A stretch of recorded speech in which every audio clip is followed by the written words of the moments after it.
Eu perguntei para o Fagnaso como é que ele via as pautas que o governo está colocando. São 5 meses e ele falou que era cedo. O senhor pensa da mesma forma? É cedo ainda? Ou já cedo, dá para entender? Eu entendi ele dizer que é cedo para dizer qual vai ser a tendência. Sim, mas já dá para ver os movimentos. E não dá para jogar tudo que está acontecendo de errado no Brasil em 5 meses de governo, né, gente? Não vai ser, digamos, agora fica difícil saber o que vai acontecer. Primeiro, porque a oposição pode ganhar força. Pode perder força. Tem aí a CPMI.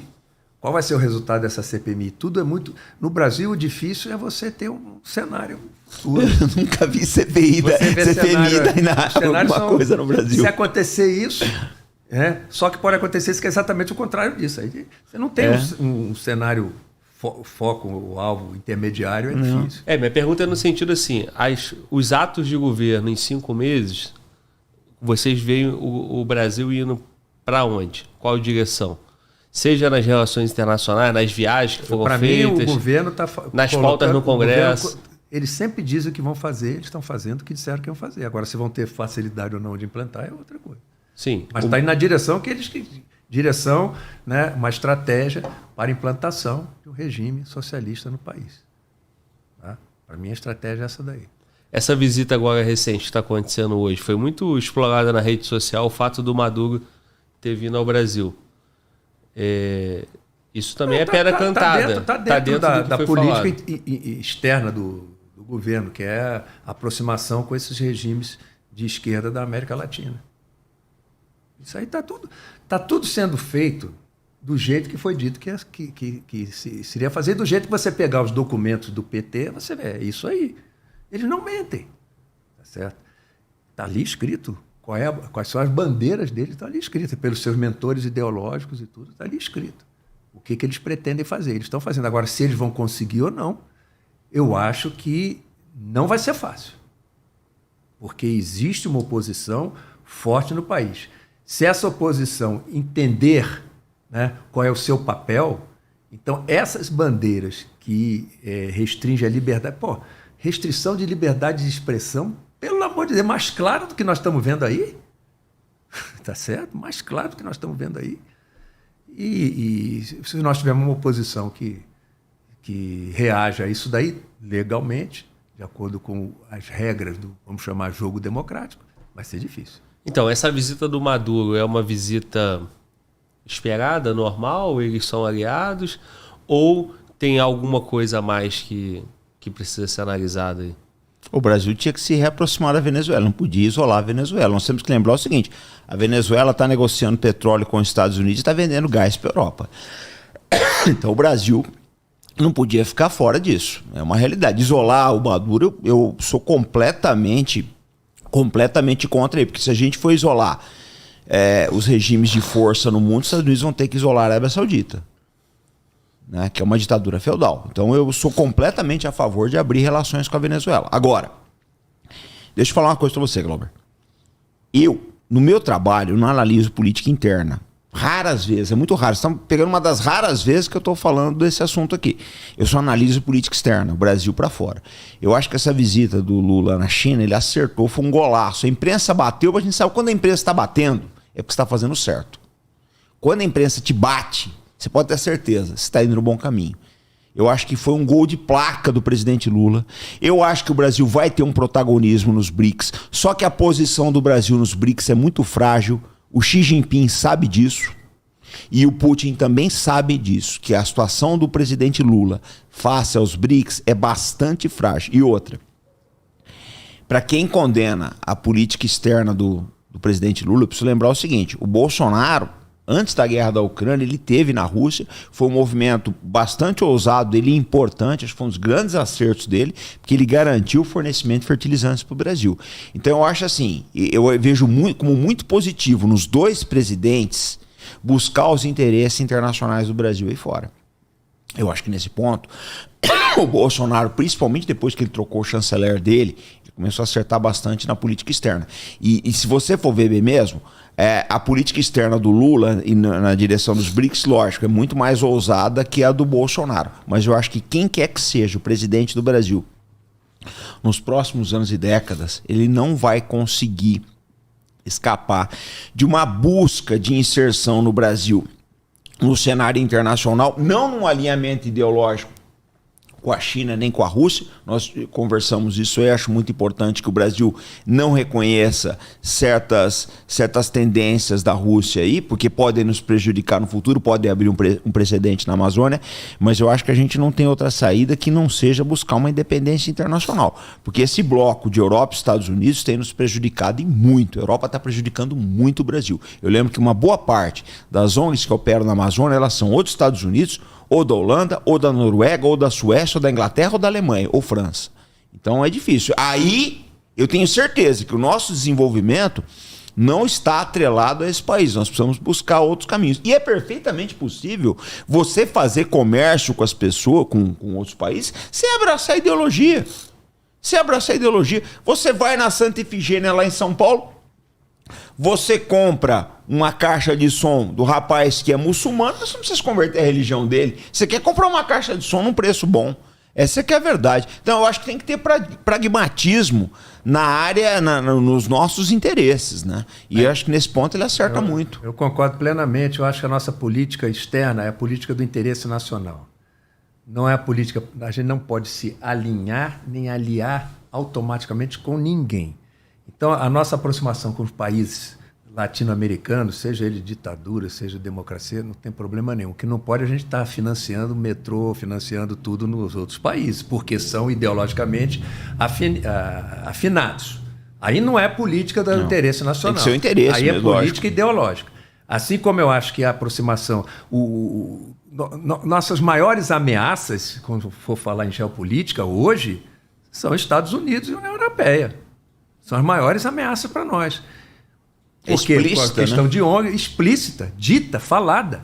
Tá? Tem documentos oficiais. Agora, recentemente, há um ano por aí, o Conselho de Segurança da ONU estava votando uma resolução da criação de áreas de segurança ambiental internacional.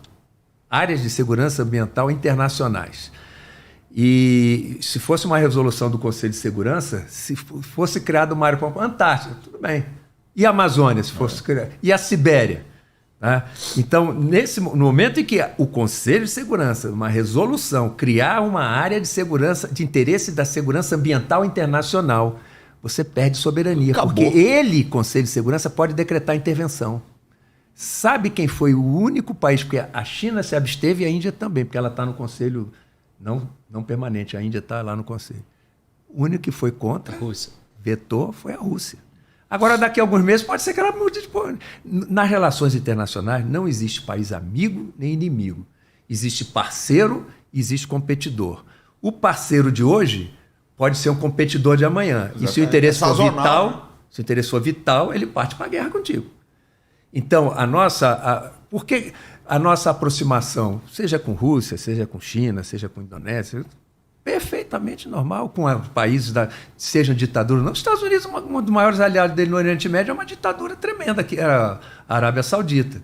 No entanto, ele era inimigo e queria botar a democracia no Iraque, mas aceitava a ditadura da Arábia Saudita, que é aliada dele. Então, na relação internacional não tem bonzinho nem malzinho. Então, o que o Putin fez, tá? Até a invasão na Ucrânia, o que o Putin fez, o Kennedy fez porque não deixou o míssil da União Soviética em Cuba. Se a Ucrânia entrasse na OTAN, o míssil da OTAN ia estar na fronteira da Rússia. Então o Putin fez a mesma coisa que o Kennedy fez. Aí veio a questão da invasão, aí já violou a soberania. Agora, foi provocado ao extremo para isso aí, violou a soberania. O Brasil jamais pode reconhecer a retomada da Crimeia pela Rússia, mas também tem que condenar a projeção da OTAN sobre as fronteiras da Rússia. Exatamente. Isso é política externa. A maneira como vai falar não é como eu estou falando aqui. O diplomata sabe escrever direitinho, mas dá o recado sem ser com Exatamente. Um murro. Tá? É isso que a gente tem que ver. A nossa política, como ele falou aqui, é do interesse nacional, não tem alinhamento automático nem aliança com ninguém. E a gente... nós somos civilização cristã ocidental? Somos. Mas para nós sermos respeitados na civilização cristã ocidental, a gente tem que ser potência. Tem que ser potência, não precisa nem ser igual, mas tem que ser potência com capacidade de dissuasão, que aí eles vão nos respeitar. Tá? Porque a gente não tem tanta afinidade cultural com China, A Rússia ainda tem, pelo menos, cristão, né? Mas isso daí não é o fator principal nas relações internacionais. Nas relações internacionais, vem cá, o que você vai me dar, né? Vai me passar, e o que eu vou ter que te passar, desde que eu preserve a minha soberania, o máximo que puder, porque você, ao fazer um acordo, você já está, queira ou não, dispensando um pouquinho de soberania, mas tem que ver, né, a questão a quanto eu posso ceder, né? Então é isso daí, em termos de relações internacionais. Então o Maduro vir no Brasil, o Xi Jinping vir no Brasil, o Biden vir no Brasil, o Macron vir no Brasil, não tem problema nenhum, pode vir. O nome disso é consenso. Então, isso é consenso. O senhor falou independente de ser alinhado ideológico, mas nesse caso tem um alinhamento ideológico também, né? Tem. Eles têm muita afinidade com o governo do Maduro, mas o que não podia acontecer é o isolamento da Venezuela, Glauber. Existe uma afinidade ideológica entre o PT e o governo do Maduro, a gente não tem dúvida disso, mas o que não podia acontecer é o isolamento da Venezuela. Isso não pode acontecer de jeito nenhum. É um problema sério. E essas falas em relação à situação da Ucrânia também é para fazer essa política externa com Rússia, né? Mas olha que tá, o general definiu muito bem. Essa história da Ucrânia para o Brasil é equilibrar pratos, cara. É um malabarismo. Por quê? Porque nós não podemos aceitar efetivamente os princípios que levaram à anexação da Crimeia, porque podem ser válidos dia de amanhã. Da Crimeia, eu acho mais até o do Donbass, porque podem levar o dia de amanhã uma relativização da nossa soberania na Amazônia. Não tem, é uma das maiores preocupações que eu acho que os militares têm, essa daí. Só que, por outro lado, você tem que olhar uma coisa. Primeiro que a Rússia é um parceiro importante para o Brasil na área do agronegócio, né? Na medida que fornece fertilizantes. Segundo também, porque a Rússia é básico na implosão dessa situação unipolar que os Estados Unidos estava a cavaleiro, para a criação do mundo multipolar. Efetivamente, o mundo multipolar está nascendo depois dessa guerra da Ucrânia. Eu falo sempre que a guerra da Ucrânia foi a segunda tomada de Constantinopla, mudou o mundo.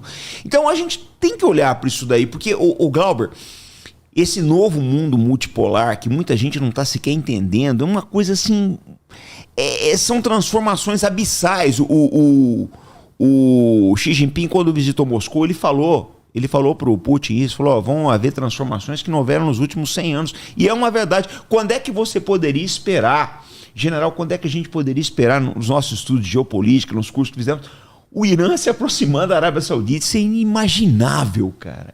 E conseguiu-se isso daí. Já foi nomeado, acho que o embaixador iraniano na Arábia Saudita. A Síria foi readmitida na Liga Árabe. Estão acontecendo coisas fantásticas. Então eu penso dessa forma. A gente tem que começar a redesenhar as nossas relações internacionais nesse mundo novo aí, né? Que é assustador, mas tem cheio de oportunidades.